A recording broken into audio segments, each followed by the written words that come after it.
Hello! In a film called Naseeb, there was a dialogue.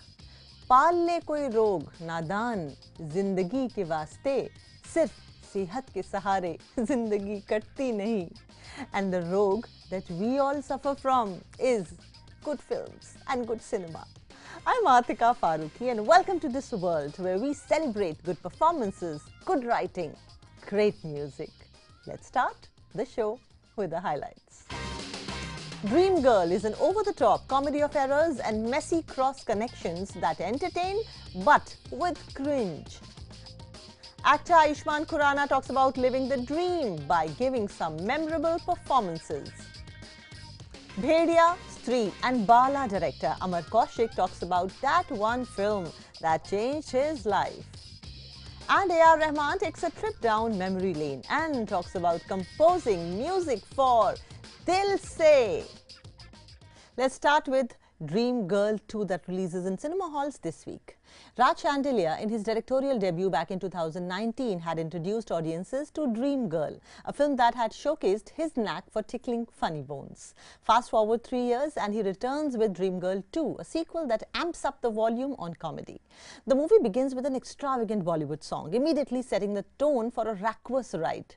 The ensemble cast, boasting of talents like Manoj Joshi, Vijay Raz, Seema Pahwa, Paresh Rawal, Rajpal Yadav, Anu Kapoor and Asrani, adds a layer of brilliance, of course.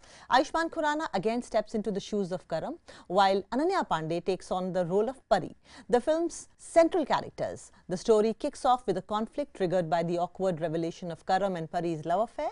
Pari's father, portrayed by Manoj Joshi, a lawyer, meets Karam's father, Jagjit, played by Anu Kapoor, to talk about Karam and Pari's marriage. In their initial encounter, Manoj Joshi's character challenges Karam to prove himself worthy of Pari's affections by bringing a $250 million, emulating the villain father of the 90s. This premise propels Karam into a quest to gather that sum, leading to a series of comical subplots and eccentric characters. The first half of the movie rides well on Aayushmann's impeccable comic timing and the veteran supporting cast's wealth of comedic experience. Puns and one-liners land effectively, injecting decent humor into the narrative. However, as the plot progresses, it loses some of its steam, despite juggling multiple subplots and an abundance of engineered romantic situations among multiple characters, which eventually weakens the chemistry between Karam and Pari, emerging as one of the film's drawbacks. Ananya Panday's character arc is somewhat vanilla, but she manages to shine whenever she's on screen. The rest of the cast lend robust support to Aayushmann Khurrana, crafting an engaging cinematic experience. While the first installment seemed to have a coherent storyline, the sequel struggles with narrative depth. The delivery of gags and one-liners become relentless, occasionally missing the mark despite the cast's exceptional efforts. Manoj Joshi's presence is impactful, though he has given very minimal screen time here, leaving audiences wanting for more. The direction style of the film mirrors the fast-paced skits of popular TV reality shows and satisfies the audience with some occasional laughter despite the lack of cinematic quality in the screenplay. At the later part of the movie, it seems like makers felt an urgency to educate the viewers about homosexuality, moral values, gender fluidity, feminism by giving random statements like dialogues such as "love is love, man" to the protagonist, but it could only make the audience shrunk to their seats more as they felt very preachy. To create comic puns and one-liners, the writing goes for a toss at moments as there is a noticeable insincerity in the writing. The most concerning aspect is the casual and insensitive portrayal of depression. Apart from that, some jokes are unapologetic and do not consider the sensibilities of the 21st century audience or the need for political correctness. In a sense, Dream Girl 2 thrives as a comic entertainer, but its narrative falters at times. The well-executed performances and comedic moments show us, and they manage to keep us, the audience, engaged despite the film's shortcomings. The film can be consumed as a one-time popcorn binge only.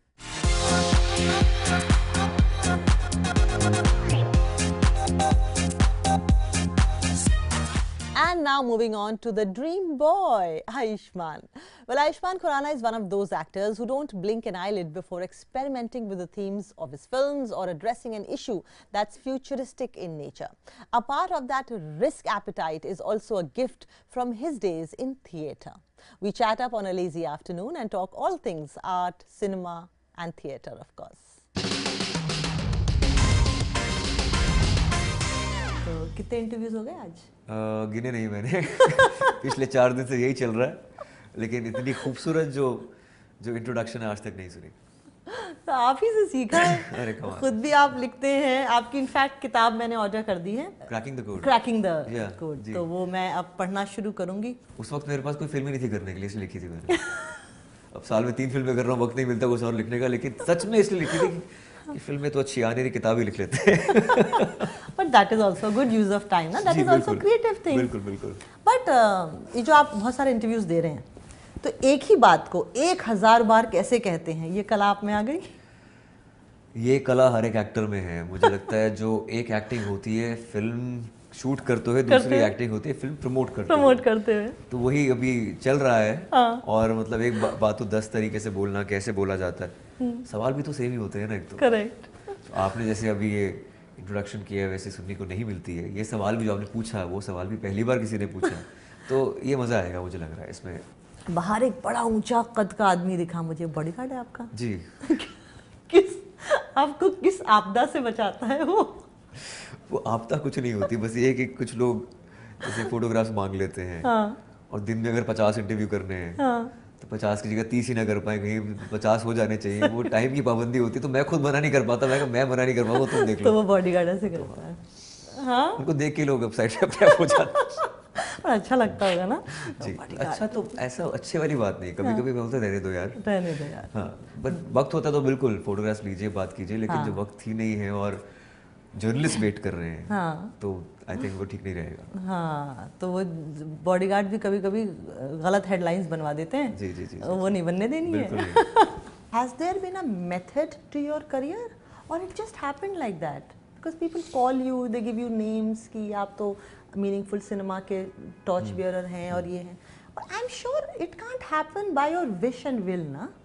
नहीं, ऐसा नहीं है। I think ये दोनों मिले जुला एक काम है, बाय डिफॉल्ट भी है, बाय डिज़ाइन भी है। डिज़ाइन भी है? हाँ, क्योंकि पहली फिल्म मिलने से पहले कम से कम 5-6 फिल्में मना की थी मैंने कि न्यू कमर नॉर्मली करते नहीं है। Really? They are desperate to do something, because जो मिलता कर लेते हैं। हाँ। पर मुझे एक बात का यकीन था कि अगर मेरी पहली फिल्म गलत पड़ती है तो मुझे दूसरा मौका नहीं मिलेगा।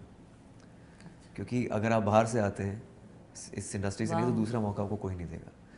तो मैं खुद जर्नलिस्ट था, मतलब क्वेश्चंस पूछता था, स्टार से इंटरेक्ट करता था, हर एक का उतार चढ़ाव देखा है, उनकी गलतियों से देखा है। तो मैंने सोचा कि कोई स्क्रिप्ट बिल्कुल अलग हो या फिर अलग ही दिखे, तब शायद मैं अलग दिखूंगा।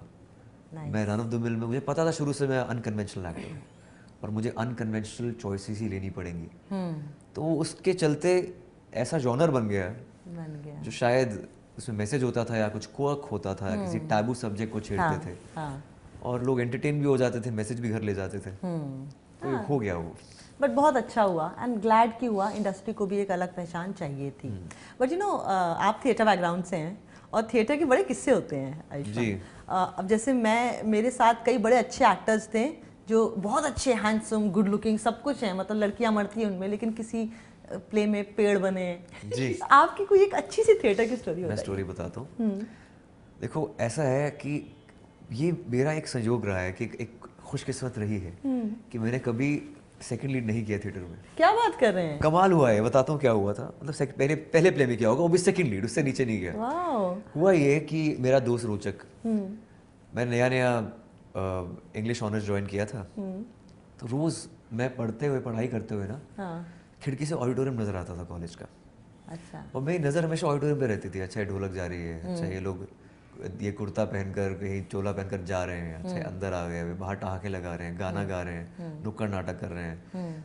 बहुत इंटरेस्ट लगता था मुझे, क्योंकि मैं 11th-12th में मेरा फिजिक्स, केमिस्ट्री, बायोलॉजी था। मेरा PMT इतना अच्छे नंबर से क्लियर नहीं हुआ था, तो मुझे आर्ट्स लेना पड़ा।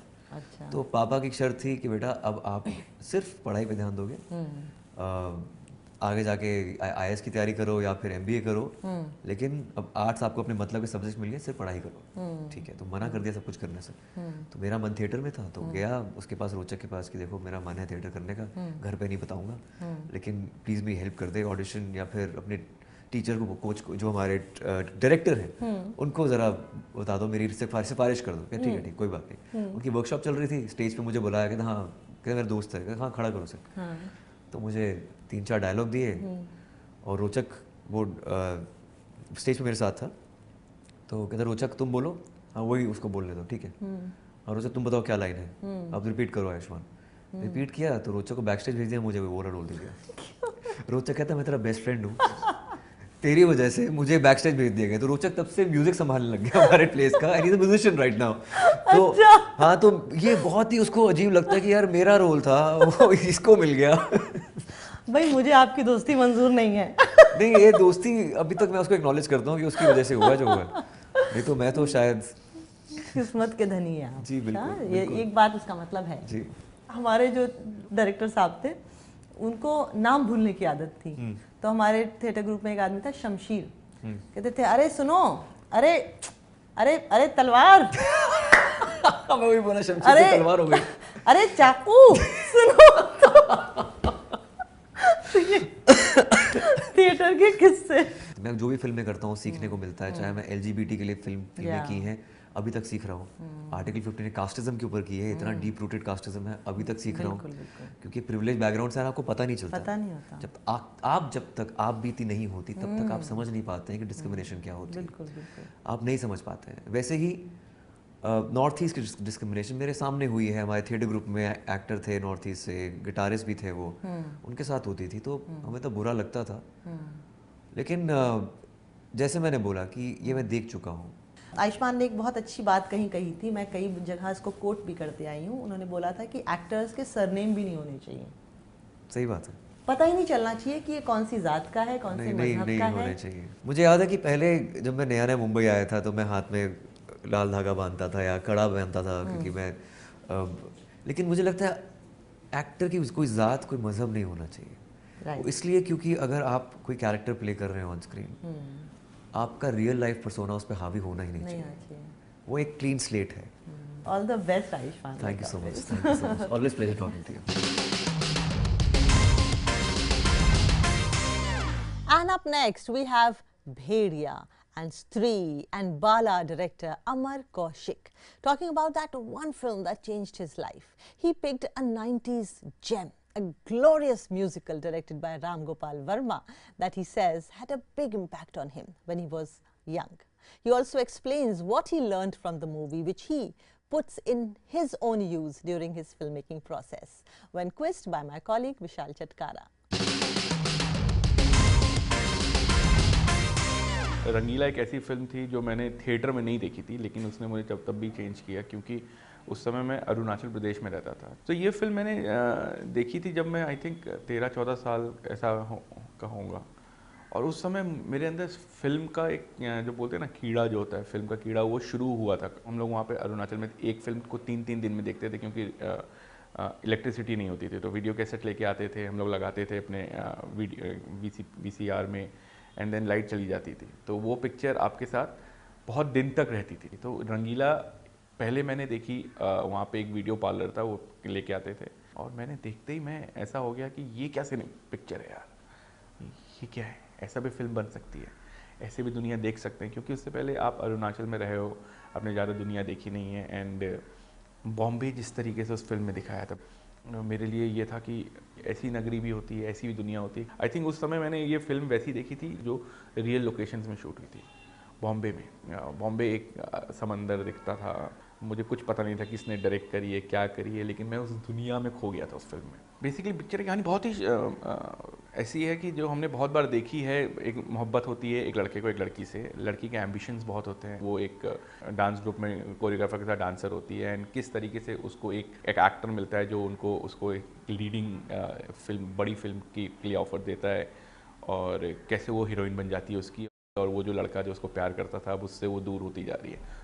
पूरी पिक्चर में आपको ऐसा लगता था कि मुन्ना मिली को बोलेगा कि नहीं, मुन्ना मिली को कैसे बताएगा कि उससे प्यार करता है। बहुत बार ट्राई करता है बोलने का बट बोल नहीं पाता है।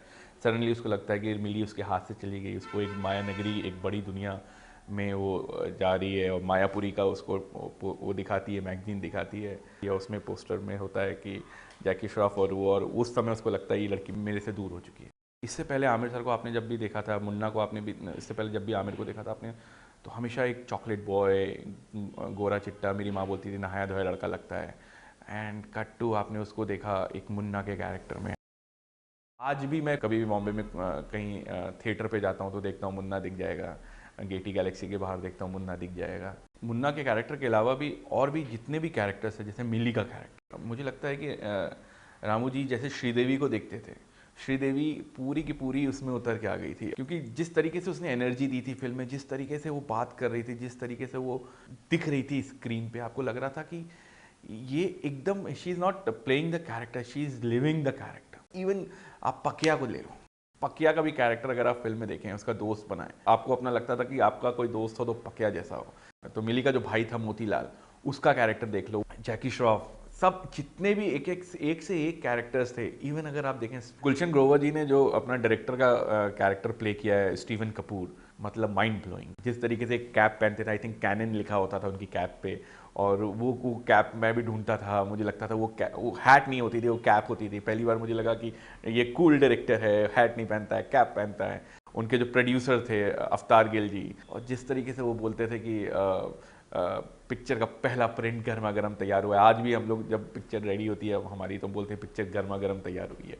एक फिल्म होती है, नॉर्मल फिल्म होती है, आप देखते हो, अच्छी लगती है, बहुत अच्छी लगती है, चले जाते हो। एक फिल्म आप जीते हो उसके साथ। तो रंगीला एक ऐसी फिल्म थी जो जिसके साथ मैं जिया हूँ। मुझे डायरेक्टर बनाने में इस फिल्म का बहुत बड़ा हाथ हो सकता है मेरा, क्योंकि जिस तरीके का सिनेमा मैं बोलना चाहता हूँ, जिस तरीके की फिल्में मैं देखना चाहता हूँ, जिस तरीके की दुनिया मैं दिखाना चाहता हूँ, ये बहुत करीब है मेरी फिल्म मेकिंग से। एक डायलॉग जो सबसे मेरा मतलब फेवरेट है, जो आज तक उसको मैं गुरु मंत्र मानता हूँ। आमिर बोलते हैं कि अपन पब्लिक है, पब्लिक जिस पे अपना पैसा वसूल नहीं उसका डब्बा गुल। म्यूज़िक उस फिल्म का ऐसा था कि मतलब आपने उससे पहले उस तरीके का म्यूज़िक सुना हुआ नहीं था। इससे पहले फिल्म्स भले ही मैं देखता था, गाने आते थे तो मैं भी इधर उधर देखने लगता था, लेकिन उस फिल्म के गाने आई थिंक 6 या 7 गाने थे फिल्म में, सातों गाने आप ऐसे करके देखते हो। रंगीला मेरे दिमाग में बहुत चीज़ें लेके आती हैं।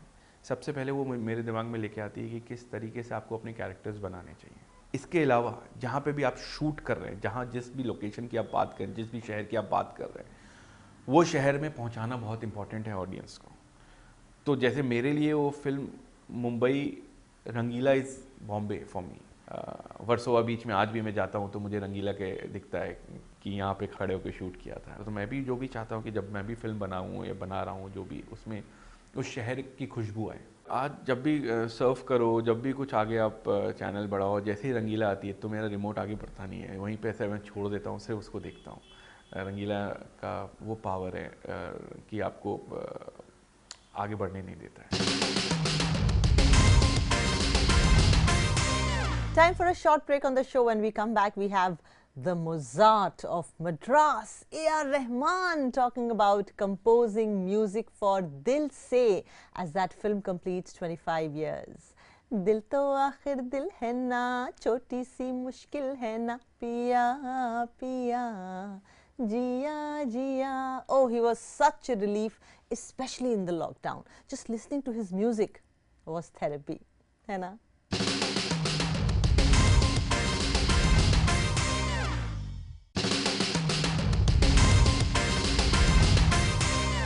Welcome back to Now Showing. I'm Atika Farooqui. Shah Rukh Khan and Manisha Koirala starrer Dil Se completes 25 years earlier this week.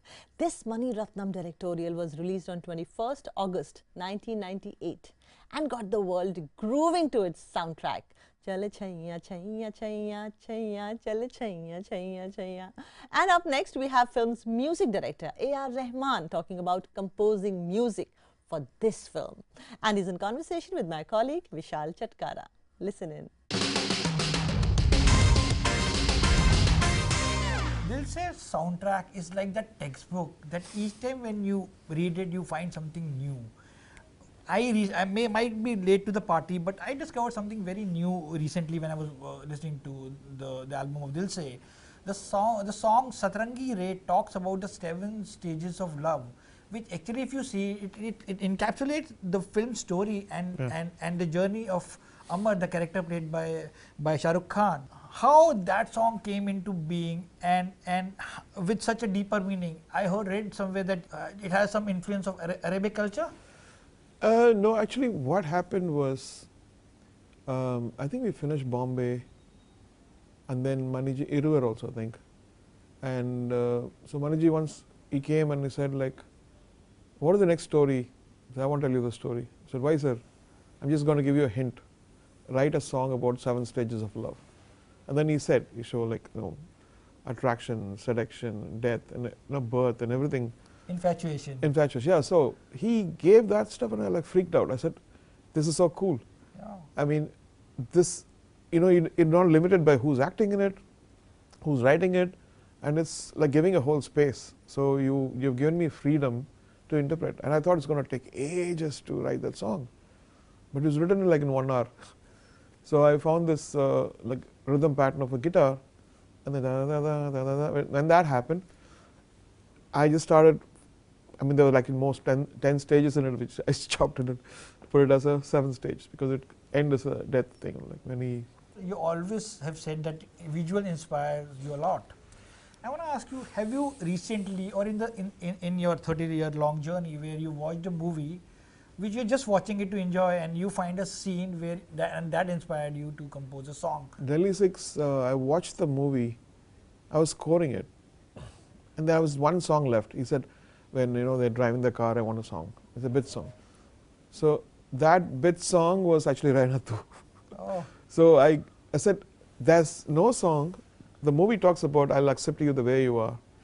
And so immediately went to Rakesh and Prasun. They were there. I said, can we do a song like this? And Prasun was like, all songs are over, man, or something like that. And Rakesh is always like, yeah, let's try it. And so this song came in. And of course, they'd finished the edit by then. So they put it on the, when it released, people started shouting, why did you put that beautiful song in that thing? Because it came late. Because I got inspired by the movie and the scenes, and then got the song. So that's one song I would say, and many other songs actually. If you go to Spotify and type Bollywood jazz, it'll show a playlist with A.R. Rahman's image on it. Really? Yeah, and it has songs like Aise Na Dekho from Ranjana, Yeah. Tu Bole from Jaane Tu Ye Jaane Na, Rehna Tu from Delhi 6, and Mera Naam Kiji. Is that the genre you enjoy the most, jazz? Jazz is every musician, right? It's a kind of trip to play jazz, because when you go deeper in music, whether it's Hindustani or Carnatic or classical music, you want to be challenged and you want to find, which unfortunately it can't run your kitchen. I love the form jazz, but it can't, because you become so involved, indulgent in it, that you'll start refusing to accept any other forms of stuff. You feel like it's lame. And I've felt that, and I took a conscious decision to switch. I said, this is not going to, I want to build a studio, and I want to make, the best sound equipment. I want to do an album, and so jazz is not one of those. I can't play in a hotel, in a bar to get that money. Movies are the only way. I'll just have to switch a little bit, adjust to what they cater, and then I'll off. So it's like a passion which is on the sideline. I remember in this film Dil Se, Shah Rukh asks Manisha's character, "Tumhe sabse zyada kya pasand hai?" And she replies, "Maa ke haath." Ah, this film was such a trendsetter in so many ways.